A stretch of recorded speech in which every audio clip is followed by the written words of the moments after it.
Settle in on Off the Ball. Brought to you by Guinness 00. All right, you're very welcome along to the very latest episode of Settle In. I'm delighted to say we're welcoming Michael McKillop to Settle In today. Michael, how are you getting on? I'm good, yourself? Oh, good. How's life? It's good. It's different to what it used to be. But yeah, very much enjoying the process that I'm in right now.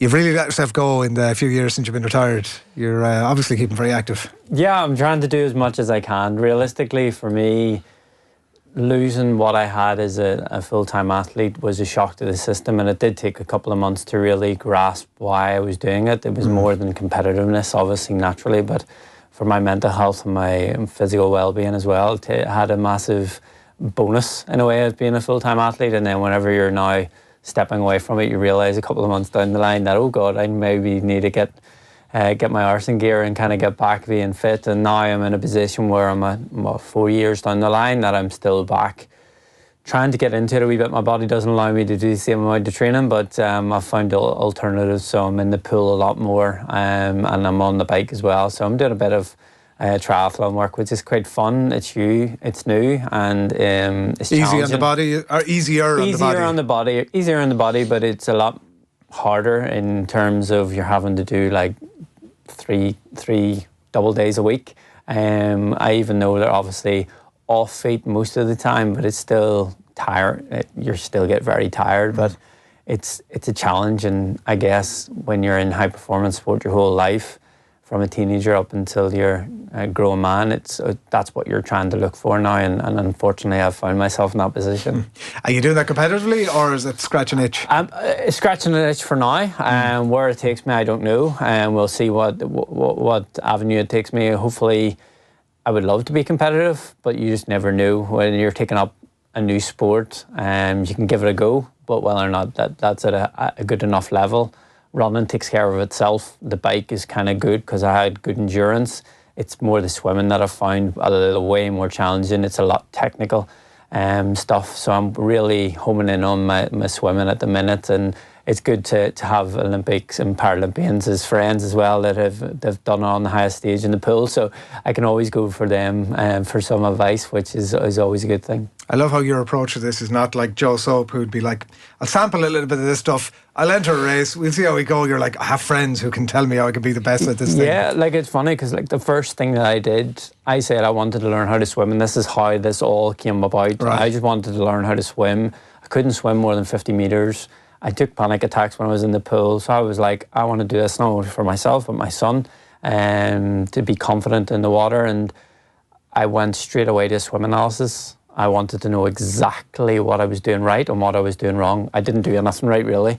The only thing I did right was I was being in the pool. Everything else I was doing wrong, but it was nice because then I could go away and figure out what I needed to do on the advice of the coach. And it's quite nice. And I think, again, going back to the high performance side of things, it gave me something to challenge myself, and that's the thing that I've missed. Whenever you step away from high performance sport, and you always, like you said, scratch that itch that has turned into a big massive itch. Yeah. Have you always been like that, sort of that analytical thing in all aspects of your life? It's an obvious thread as to why you were as successful as you were. But yeah, I think whenever I was in my prime and kind of even in my early years, everything was so detailed. My coach, my dad, was so detailed, but it wasn't even just my dad. It was the psychologists, it was the physiotherapists, it was the strength conditioning coaches. Went down to the nth degree to make sure that what I was doing was bespoke for me.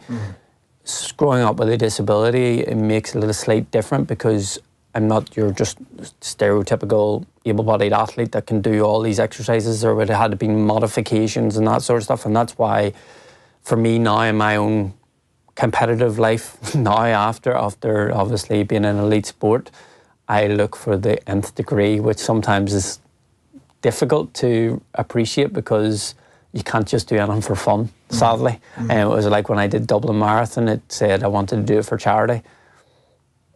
After 2 weeks, I knew finally I wanted to run as fast as I possibly could. So the training completely changed from having a bit of fun, doing it, running a few days a week, to all of a sudden having a full-on marathon plan. So it's just the personality that I am, and I don't think I'll ever get away from it. Do you rail against that, or do you just understand that's part of your makeup, your DNA, and if I sign up to this thing, I know, as you said yourself, fine well in a couple of weeks' time? Or do you rail against that a little bit?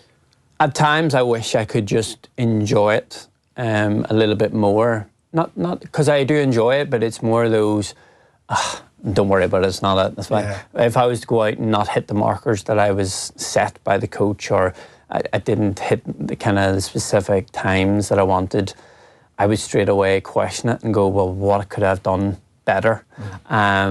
Whereas I should be at the stage of my life to just go, well, don't worry about it anymore. And that's what I felt. And I don't know of other elite athletes that are in retirement, but that's what I thought the afterlife, as I call it, would be. It would just be, I couldn't care less. I was doing this for the fun.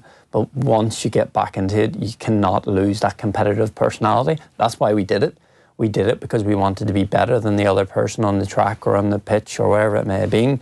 So for me, I'll always hold on to that, and hopefully my son gets a bit of it. I don't want him to feel like he has to take up sport just because his dad was a sports person. I want him to explore whatever he wants to do and to go on a journey in his own life. I'll support him whatever he does, but sport for me was where I learned to become who I am today, and that was through opportunities that my dad and my mum gave me.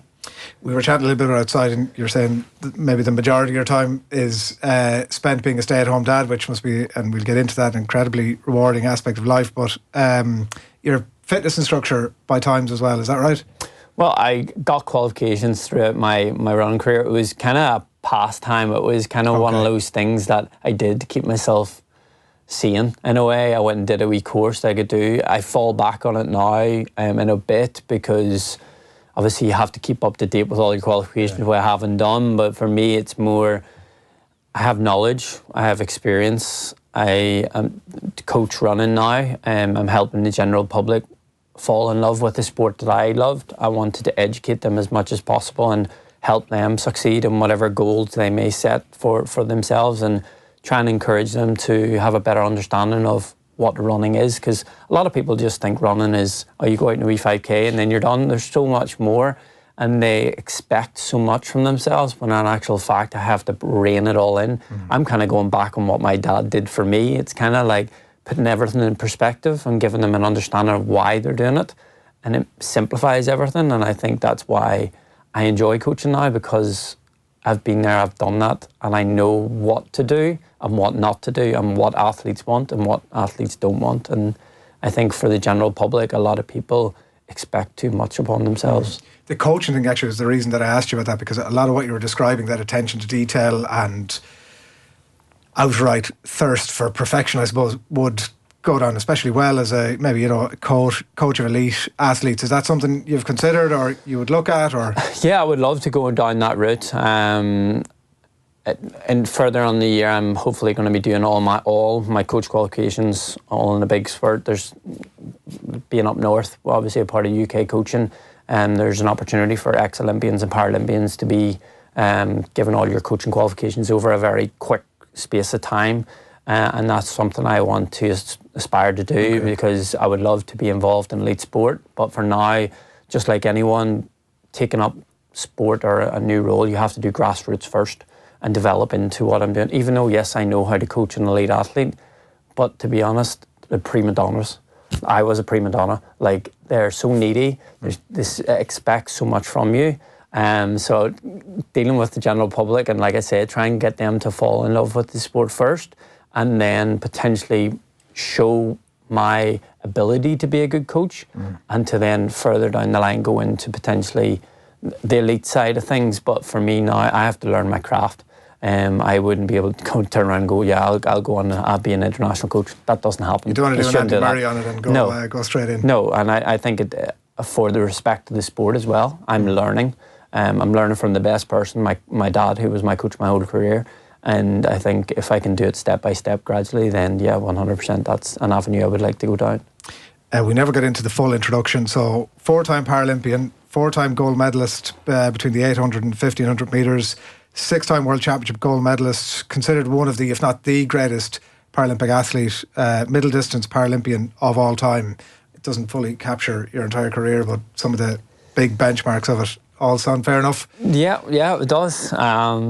There's a few more World Championships in there, but like for me, when I look back on my career and look back at stats, and it's wonderful to have, and the medals are amazing, but for me it's memories. It's the people I met, it's the countries I visited, it's the cultures I learned about, it's the faiths that I got to have a better understanding with, and for me, that to me is way more beneficial for the growth of me personally, but also my family and my son and that sort of stuff, because one of my best friends, Jason Smith, he's a Mormon. So straight away, that was a topic of conversation that we always had early on in our relationship and our friendship. And for me to understand that, because a lot of people would automatically say, oh, is he Catholic, is he Protestant, is this, that and the other? And I was like, no, he's not. So don't put someone in a certain box just because of it. And that was kind of nice. And then obviously, when you go internationally, you get to meet amazing people, and some of my good friends now are living across the world, but one of my very close friends, he's South African. I would have competed against him when I was younger, and he moved on, but like, he's due to come over in November. He wants to come and see South Africa against Ireland in the rugby, so we haven't seen each other in probably about 5 years, so it's one of those things, is trying to really grasp why sport is important. And sport for me, the older I got, was the realisation that it's more about the people and the memories than it is the medals. Yeah. We'll hop around here a little bit, but there was like the as you're chatting there about it, the Scotty Scheffler stuff from Portrush the other week, the world number one in golf. Everybody's seen this thing by now, but the entire piece, 5-minute sort of chat, was what's the point, was kind of the gist of it. He said, it's not fulfilling from the deepest place of your heart. I love the challenge, love playing the game for a living, but sometimes I don't understand the point.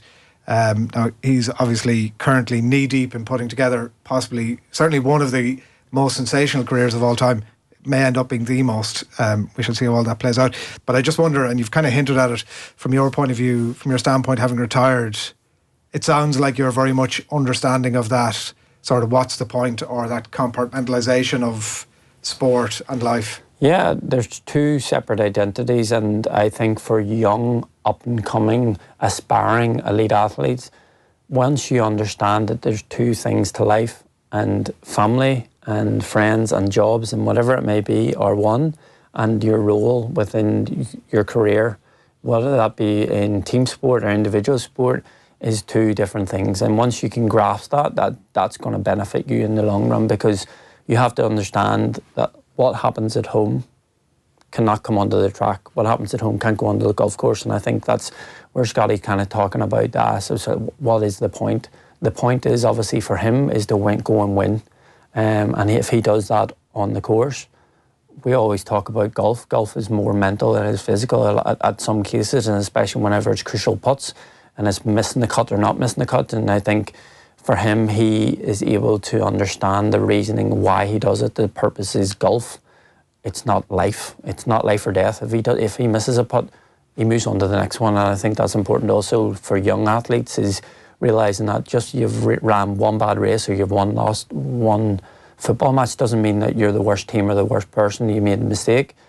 You can go back, reassess, self-evaluate or team evaluate, and then go and do it again, because people always talk about failure. For me, failure doesn't exist. What you've just done is experience something that didn't go 100% right. And that's where your self-evaluation comes in, and then you get to go and experience it again. It's like passing a driving test. Not everyone does it the first time. You go away, you learn, and then you do it again, and then you pass, and then you're able to go and do it on your own. So there's so many ways you can look at life. But yeah, putting in sport and life into perspective, they are two separate things, but some people just collectively put it all together and then get confused throughout halfway through the career. I think the reason it was so interesting from him was that where he's at in his career at the minute, because you often hear maybe people like yourself who are 4 or 5 years out of it saying, I now can reflect on this thing and I realise maturely. Were you always aware of that when you were knee deep in competition?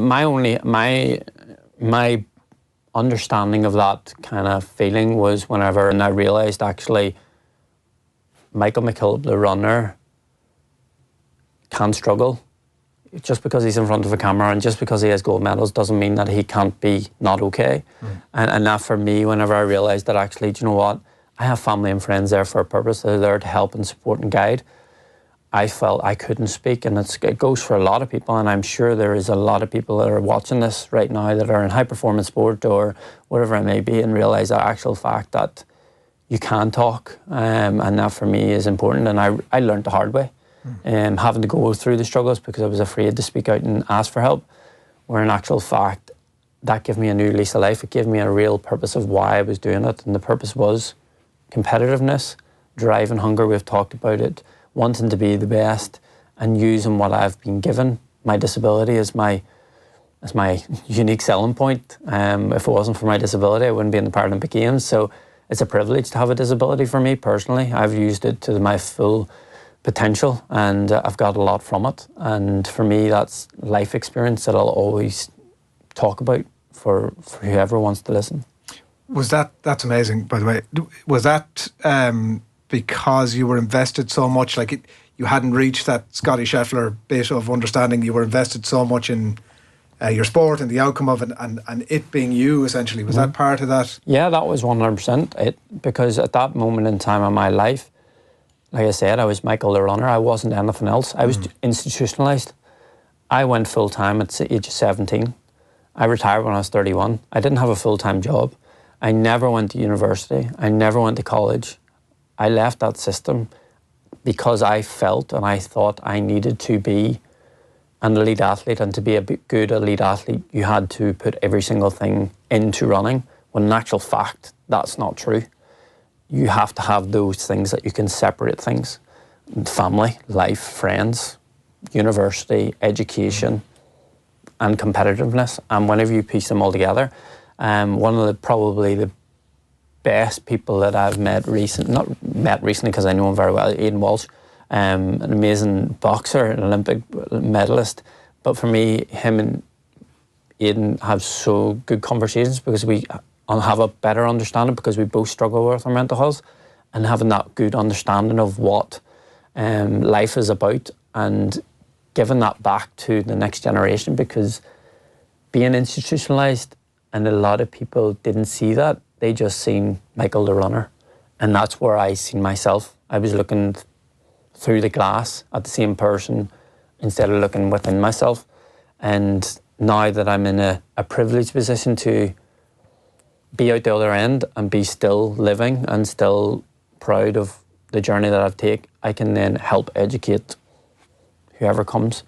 Because I think when you look at Sport Ireland now, they're putting things in place to help encourage athletes. Don't sit in your ass.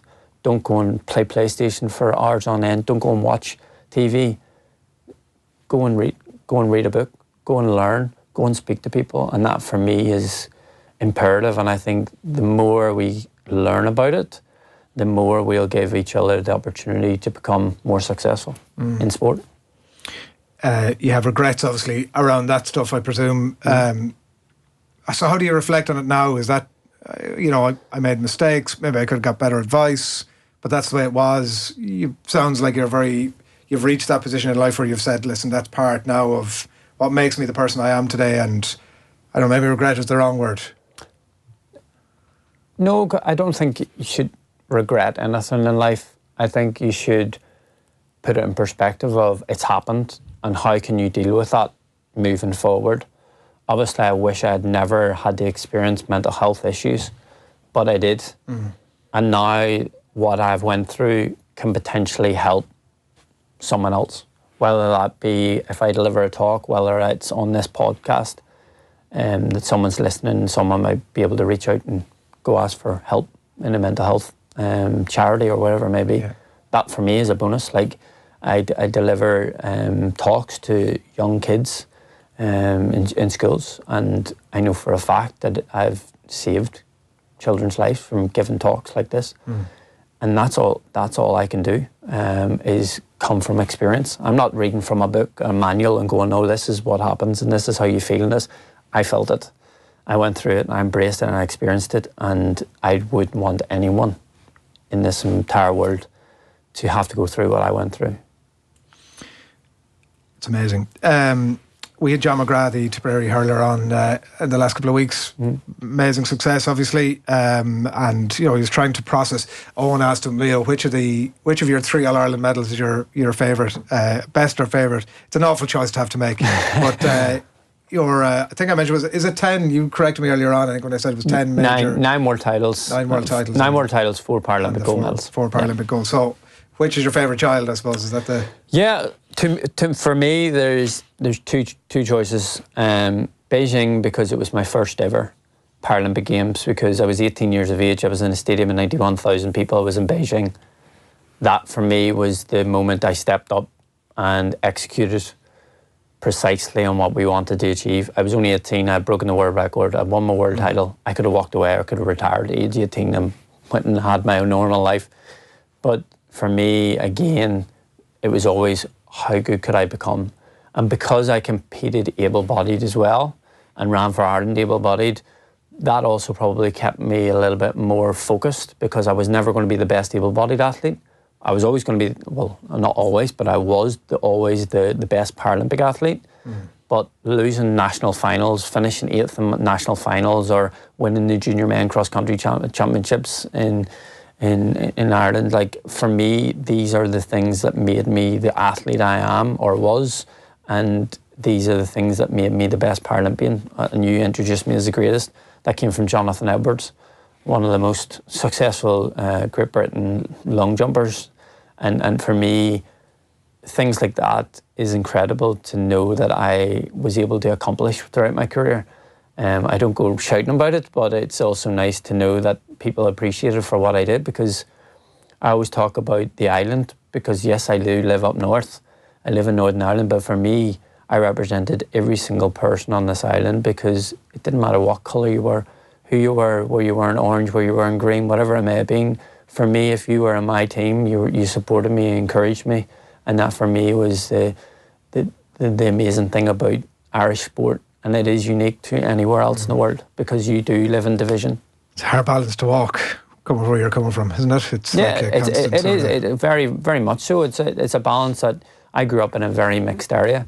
So you basically could walk 200 metres and you had to learn how to speak the alphabet in a certain way. And that's how they knew. And like that, growing up, that's what you did. You walked to the end of the street and there's red, white and blue curbstones. So, and you walked 300 metres and then there was the green, white and orange curbstones. So like you had to learn.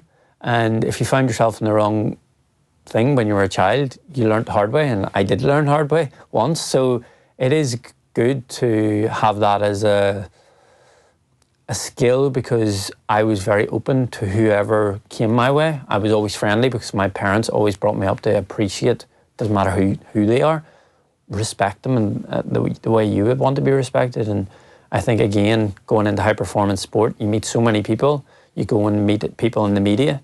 Everyone's there, obviously, for their story or their understanding, but realistically, we're all there to enjoy life. And for me, that was the most nicest, the best thing about sport, was trying to enjoy it for what it was. What was learning the hard way? Sorry, can I ask? When you said... I got beat up. Right. I got beat up. I went to play football with one of my friends, who ironically was Welsh, that moved over here with his family, and we were down in a local leisure centre, and we were out playing, kicking the football about, and it was just a group of teenagers thinking out the back, and just noticed that there was 2 young fellas. I was only 11 at the time, 12 at the time, and yeah, I remember getting chased, and I remember getting gripped and stopped and punched in the face, and that was just a part of growing up. And don't get me wrong, I probably lived in the nicer part of just on the outskirts of Belfast. You went into the likes of the inner city, like you speak to Michael Conlon and stories about up the falls and that sort of stuff, and some of the stuff's crazy, but like for me, I did experience it, and it's will always experience it because it's where I live, it's where I grew up, and like in the town that I live now, it's a beautiful, beautiful town, but for a month and a half of the year, it's big arches and Union Jacks flying everywhere and that sort of stuff, but people just get on with it, and that's where I think it's important to realise that, yeah, okay, we may have different faiths, different religions, different things, but smile, say hello, and encourage one another. And what will be. But life's important to realise that we're all different. We're all different for a reason, and to be happy. Yeah, it's a good perspective. Hopefully that's the way things are going generally. When I asked you that initial question before we went off on the tangent, you mentioned 2008. You're 18. You mentioned you're competing at the very top level, and actually it struck something with me because we'd Brendan Lawler, the golfer from Louth, in here not that long ago. He had only won the G4D Open for the second time a couple of weeks prior to have been in it at that point. But he was talking about like that idea of he could have competed against able-bodied golfers. I'd said to him, like, would you have gone to the Challenge Tour? Could have done that. Could have competed against that level of golfer and could have scrambled around. Maybe if everything had gone my way, I could have sort of got the direction of a tour card. But he said actually he would rather have chosen the path that he did because it gave him a voice, for disability golf in Ireland and way beyond that now. So you actually went down that path, obviously, for a period of time. You won would you say the Irish Cross Country Juniors? Irish National Junior Cross Country Championships. And then you went on to you were the first Paralympian to compete in the Europeans, is that right? Yeah, European Cross Country Championships, so Was that something you thought at that point, maybe I'll go down this road, or what was the No, because the simple fact is my dad, who was the coach of probably 40 teenagers, boys, from an all-boys school, we all trained 5-6 days a week, and then all of a sudden my dad was realising that actually we were all doing the training within school, and then you had to go and join another club to run in club competitions. So my dad set up Smalachy's AC, which then became one of the biggest and best running teams on the island of Ireland. And for me, like, having that opportunity to be competitive against all different teams around Ireland, even though we were just a school team, was quite cool because we proved to people that we were the best. And it opened up our opportunities of competing in national cross-country championships, north and south, national track and field championships, and that for me was a stepping stone. And like, growing up, I was competitive against the likes of David McCarthy, like John Travers, people that went on to run sub 4 minute miles and that sort of stuff. And your times were there, like? I would have been way more competitive on cross country than I would have been on track. Like I said, I made 3 national track and 1500 metres track and field championships. I finished probably second or third last in the final, but I qualified through the rounds because my craft in winning in parasport made me a good racer, and I would say that that's what I was good at. I was smart and intelligent on the track. I knew I wasn't the best. I was never going to win the national championships, but I knew what I had to do to qualify and be the best. And I think they go hand in hand. And like you say, Brendan, like talking about parasport and paragolf and able-bodied golf, like it's the same in track and field. For me, I learned so much from people that I was competitive against in able-bodied sport because they were better than me. And I respected everyone that I competed against. And like even the growth of Irish athletics now in middle distance is crazy. You got the likes of Luke McCann, Andrew Cosker, and you got Nick Griggs up north, and these are people that are taking athletics to a whole different ball game and a different level, and they're the things that I love to see because I was once surrounded by them. Like before going to Tokyo, I had a training camp out in Portugal, and I was along the likes of Sean Tobin and people like that, and Andrew Cosker in the Dublin Track Club, and Andrew went to the Olympic Games, Mark English went to the Olympic Games. So I was training alongside these, and that's what my dad taught me was you don't have to be training with Paralympic athletes. You train with whoever will make you a better person, and surrounding yourself with better people stretches you out of your comfort zone, and then gives you the better perspective of, okay, well, I'm not good enough, then I need to train harder. But then you go on the other side, and I was able to compete against Paralympic athletes. And that's why I always talk about my unique selling point. Yeah, and it obviously helped you when it came to 2008, that competition. Your expectations going out there were, I'm good enough, I've got the times, I have the intelligence. What were your expectations? Was it, obviously you'd have a will to get gold, but... Yeah, because I was so young, even though expectations was high, I was probably putting so much pressure on myself because I'd won World Championships in 2006 at 16. Like, automatically running was my be-all and end-all, and that's what I probably talked about earlier on, was the fact that I put so much pressure on myself because I was worried what other people would think, realistically. And I've realised that after Tokyo, you're a headline for a day and then you're lost, you're done. So if I had won a bronze medal at age 18 in Beijing, people would have talked about it. Oh, it's unbelievable, it's a great opportunity, and you set yourself up. But I was only 18, whereas I thought to myself, I have to win gold, because if I don't win gold, it's a failure. But then that's where I started to learn that actually, no, I just experienced it. And I was lucky and blessed enough that I didn't have to understand what losing was in Paralympic sport, because I learned how to do it in able-bodied sport, and that was my secret weapon. And that, you didn't go on to do a pile of it in Paralympic sport. No, and that's what I said. Like talking about understanding what it feels like not to come across the line first is frustrating, but that's where attention to detail comes in, and then changing it for Paralympic sport. Yeah. And it goes for a lot. It's not just athletics or running. It's so many things, business, life in general. You put things into little compartments. It allows you to see it from a completely different perspective. Yeah.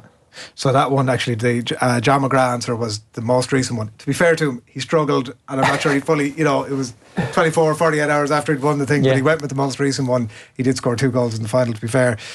You've gone with your first Paralympic one as your favourite child of the lot. If we skip on to 2012, you're 22. Had you won the 800 metres or the 1500 metres first? I had won the 800 metres first. The 800 first, yeah. and the 15. I think I know what you're going to bring up now. So go for it. So obviously won the 800 metres, and then I just remember, and I talk about this with school kids, because it's hard to believe that it's 13 years ago, which is kind of scary also. So some of the schools I go into and talk about now, kids weren't even alive.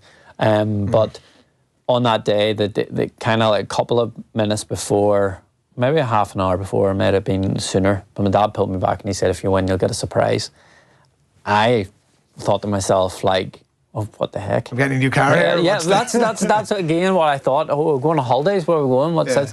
And then a lot of people on here might go, why did your dad say that to you? You're going into the biggest race of your life. And it was because I'd already won the race before I got on the track, because I knew exactly, I'd visualised it. I'd turned every single thing, and I talk about attention to detail. I turned the invisible that hadn't happened yet into the visible, because if you were to go back and watch that race, I could talk you through it moment by moment. If you looked at the 800 metres from Beijing, moment by moment, I could tell you exactly what I was going to do. And that was all pre-planned. So I was on autopilot. I didn't have to. So my dad said that to kind of make it a bit of a joke and make me relaxed and chilled, because I knew fine rightly, once I go into the call room, I go onto the track, I execute. And that's where I learned learned how to be perfect on the track in parasport. And that's incredible depth of it takes the intelligence, I think, that you talked about, that utter belief that this is what's going to happen. But it obviously comes from knowing the rest of the field, I presume. And again, it's assessing who was in the race, and like the gentleman, my friend Brad Scott, who would have been. He became known as my pacer, because whatever way he tried to run it, I beat him. And predominantly what he was running for was second place. So he always went out hard to try and get a gap so that he had security.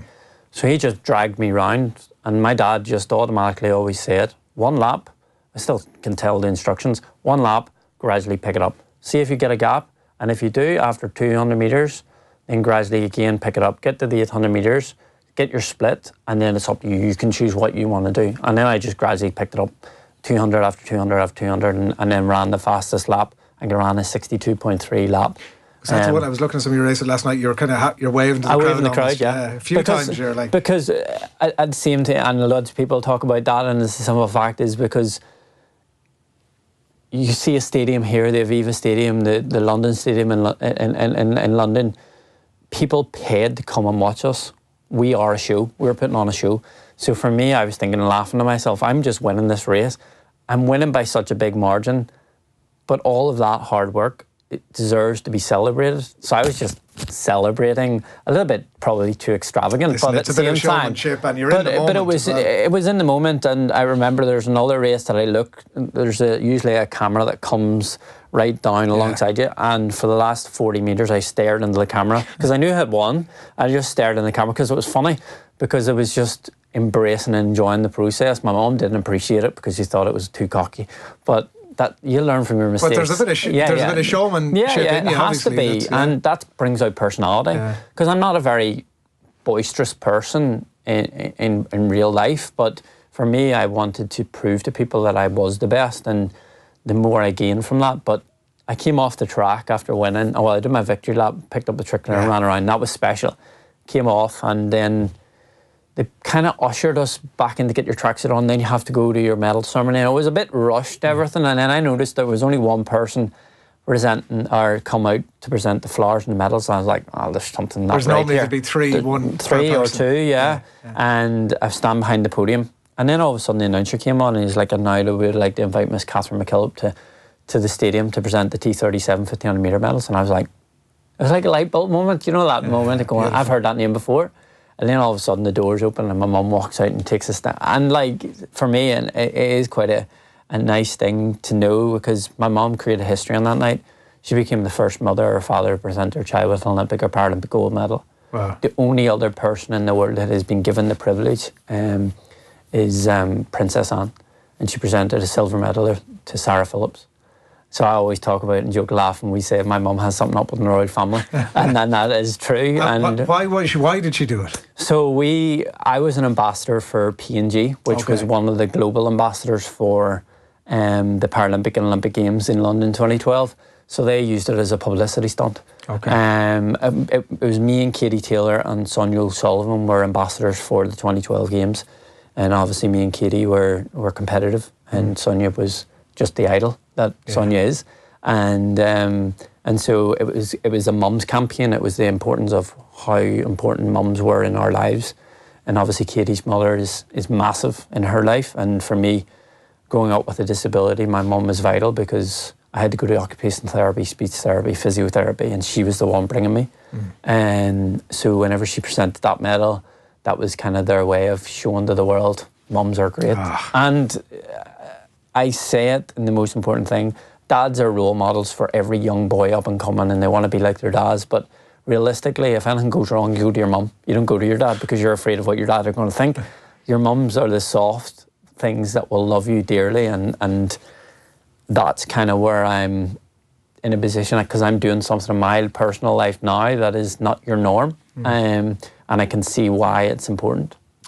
I watched it again last night, and forgetting about all that context to it, you'd have a tear in your eye looking at it. It was so beautiful. I presume have you photographs up around, or? Yeah, we have photographs in mum and dad's house, sitting at the kitchen table just on the left hand side. There's loads of nice photographs of memories. There's a 2017 World Championships back in the London Olympic Stadium, and there's a photo of me and my dad celebrating winning my last world title, and it was just me and my dad fisting each other, putting the fist together, and it was just the emotions in our faces were just like, it was like the realisation we had just done the double again. We had ticked all the boxes that we needed to do. The pressure was off, because ironically that was my last ever win in Paralympic sport. And to look back at that photograph every time I walk into my parents' house is quite nice to know that. And my son now goes, Dada. That again, that I've left a mark on that. Yeah, it's class. We are skipping around a bit, but Rio, obviously, your final Paralympic, you weren't to know at the time. I presume you had expectations, obviously, beyond that. Final Paralympic medal. You were carrying an injury into Rio. Is that right? You had cyst on your toe, or there was some. I have had so many issues, and I think that's where my dad, I think, deserves so much respect. Is the simple fact he always found a way of getting me in shape. And again, like I talked about it, winning races, you don't have to be the best and you don't have to be the fittest. You have to be the smartest. And collectively, all that comes together. And I think that's where my racecraft came in the older I got, because the more injury prone I got. Going back to 2017, I had a sportsman hernia that I didn't know I had. I ran on painkillers on the 2 World Championship finals that I did. I got surgery 8 months after those championships because it wouldn't go away. They didn't know what was wrong with me. But it does show you that, like, I went to Rio, my 3rd Paralympic Games, and I had an issue. I remember doing a workout 2 months or a month out from going to Rio, and it was the flattest I'd ever felt. And my dad was like, we need your bloods done. I went and got bloods done, and I was like anemic. Right. And it's again whenever you're in crisis, who do you call? Your team around you is massive. And for me, the Sports Institute up north, the Sports Institute down south, collectively came together and came up with a contingency plan to make sure that I was fit enough and healthy enough to be on the flight to Rio. But that goes back to, yes, I have the glory, the photos of me coming across the line and all. I have the medals, but in actual fact, there's so much more that goes into it than just me running around the track. You mentioned about the pain and disappointment, and so we come full circle almost to Tokyo 2020. Is that, so you go out there from reading the quotes and stuff beforehand, there was still a hope that you could finish on a high. You were 31 years of age. It wasn't how it worked out. You finished 8th. So I asked you earlier on about your favourite child. Where does that rank in terms of your biggest disappointment? I know there was big disappointment in your final ever race as well, but... Yeah, the disappointment, I think, in Tokyo was the realisation that my time was up within the sport. I knew I wasn't competitive anymore, and I stepped on the track every single time up until that moment to be the best and win medals. And I knew that I could be competitive because in the build-up, the week before, James Nolan, our Paralympic manager, still is, he did a workout with me. I don't know how he still did it, but his Achilles just about held on for being able to do it. But like, I remember I did 3 by 600 metres, and like the times that I ran there would have comfortably, easily got me a medal.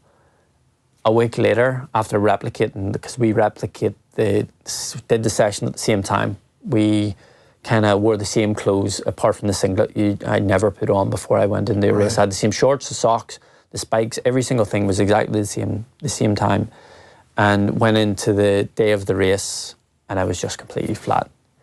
And to this day, I've never watched the race because I don't understand what actually went wrong. I still remember going round after about a K going, what am I doing here? Right. And I just knew at that moment in time, all I needed to do was take those spikes off. And I don't know if there is a photograph, but I took my spikes off and I put them on the track and walked away. Because I knew personally myself that I just wasn't up to it anymore. But you didn't know that before the race started? No, I didn't. Not in my head. I knew kind of potentially if it doesn't go well, because I would always have been very positive and that, but then obviously COVID had probably came at the wrong time because it's a year later. It's a year without physio. You kind of were locked up and that sort of stuff. But I got myself into really good shape and I believed in myself, but I don't know what went wrong. And my dad sent me a photograph a couple of days later, and it was me on the start line, and he goes, and I was white as a sheet. And he was like, that is not a person that was going to win a Paralympic gold medal. That is a person that is checked out. Even though I didn't think I checked out, I obviously had checked out. And unfortunately, that happens to people that stay in the game too long. And looking back now, should I have retired after 2017, winning a double gold in the London Stadium in front of my family and friends? Probably. But I was never in a position, probably because I didn't have an education. I didn't have the job to fall back on. So all I kept doing was becoming the best athlete I possibly could and keeping dragging my feet on because I didn't know what would come after. And the afterlife is scary for people. Letting your dad down was a big part of that post-2022. Yeah, huge. He had put so much time and effort into my career. What it meant to him, probably, I thought at the time, meant more than what I had believed. But realistically, and I now know as a father, you're his son. All he cares about is his son, nothing else. And if it goes well, if it doesn't go well, who cares? Because I'll be able to go and sit at the kitchen table with him, have a conversation, have a cup of tea, do whatever I need to do, and realise that he's my dad. But sometimes, again, separating those two identities was tough at times. And now that I'm in coaching and that sort of stuff, I can go to my dad and ask for advice and ask for help. But if I had have created that relationship of you're just my coach, that to me would never have went down well in future life, because you could never separate. But the separation we had was father-son.